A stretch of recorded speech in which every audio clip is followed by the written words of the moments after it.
Jesus' visit to the Nephites A visita de Jesus aos Nefitas após sua ressurreição foi organizada cuidadosamente para ensinar-nos as coisas de maior importância. Começou com o testemunho do Pai ao povo de que Jesus era seu Filho amado em quem se comprazia. Depois, o próprio Jesus apareceu e testificou a respeito de seu sacrifício expiatório, convidando as pessoas a saberem com certeza que ele era o Cristo, deixando que se aproximassem e sentissem as feridas no seu lado e as marcas dos cravos em suas mãos e pés. Esses testemunhos confirmaram, sem deixar dúvidas, que a expiação de Jesus foi realizada e que o Pai havia cumprido seu convênio de prover um Salvador. Jesus instruiu os nefitas sobre como obter todas as bênçãos do plano de felicidade do Pai, as quais nos foram disponibilizadas por meio da expiação do Salvador, ensinando-lhes a doutrina de Cristo. Minha mensagem hoje se concentra na doutrina de Cristo.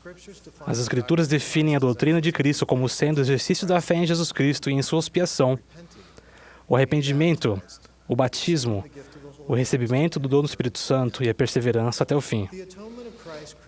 A expiação de Cristo cria as condições sob as quais podemos confiar nos méritos e misericórdia e graça do Santo Messias, ser aperfeiçoados em Cristo, receber todas as coisas boas e alcançar a vida eterna.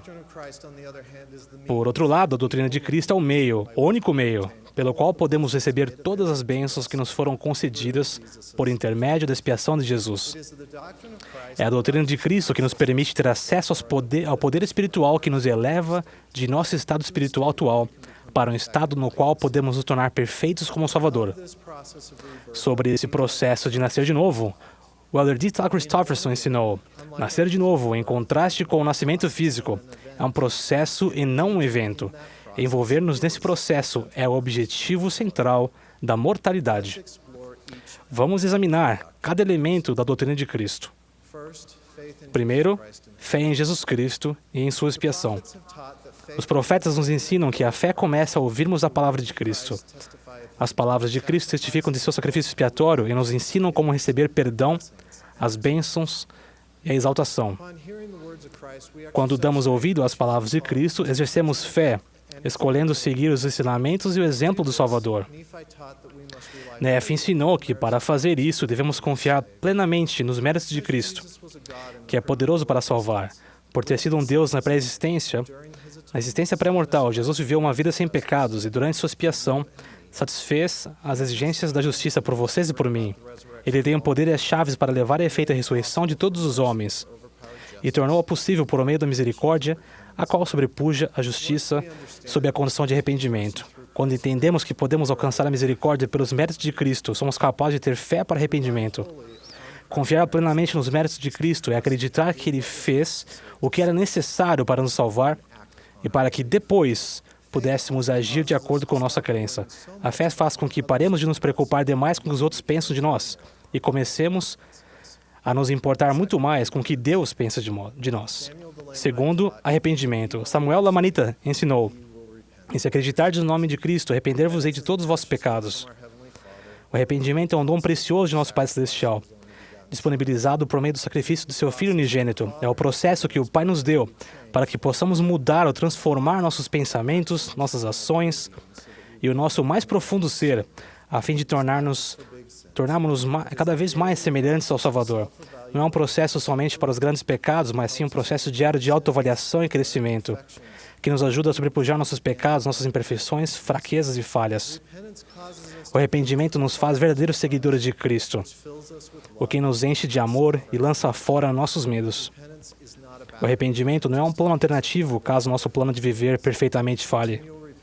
O arrependimento contínuo é o único caminho que nos proporciona alegria duradoura e capacita-nos a viver novamente com o nosso Pai Celestial. Por meio do arrependimento, tornamos-nos totalmente submissos, obedientes à vontade de Deus. Mas isso não acontece isoladamente. O reconhecimento da bondade de Deus e de nossa nulidade, combinado com nossos melhores esforços para alinhar nosso comportamento à vontade de Deus, traz graça para a nossa vida.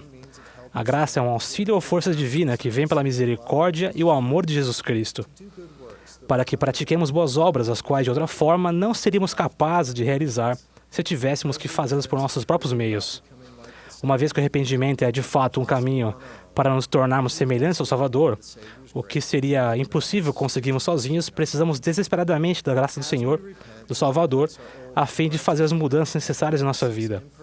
Quando nos arrependemos, substituímos nossos antigos comportamentos impuros, nossas fraquezas, nossas imperfeições e nossos medos por novos comportamentos e crenças que nos aproximam do Salvador e nos ajudam a tornar-nos semelhantes a Ele.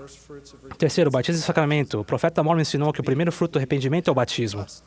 Para ser completo, o arrependimento precisa estar associado à ordenança do batismo, realizada por alguém que possui autoridade do sacerdócio de Deus. Sendo membros da igreja, renovamos os convênios feitos no batismo e em outras ocasiões quando tomamos o sacramento. Nas ordenanças do batismo e do sacramento, fazemos convênio de guardar os mandamentos do Pai e do Filho, lembrar-nos sempre de Cristo e desejar tomar sobre nós o nome de Cristo, ou sua obra e seus atributos. O Salvador, por sua vez, promete perdoar ou redimir nossos pecados e derramar seu Espírito com mais abundância sobre nós. Cristo também promete nos preparar para a vida eterna ao ajudar-nos a tornar-nos como Ele. As ordenanças e os convênios são essenciais na doutrina de Cristo. Quando recebemos dignamente as ordenanças do sacerdócio e guardamos os convênios a elas associados, o poder da divindade se manifesta em nossa vida. O Elder D. Tyler Christofferson explicou que esse poder da divindade advém à pessoa pela influência do Espírito Santo. Quarto, o dom do Espírito Santo. Depois do batismo, recebemos o dom do Espírito Santo por meio da ordenança de confirmação.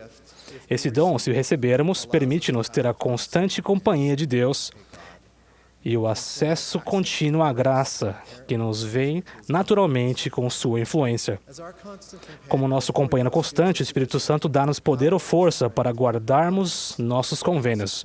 Ele também nos santifica, o que significa livrar-nos do pecado e tornar-nos puros, limpos e santos por meio da expiação de Jesus Cristo.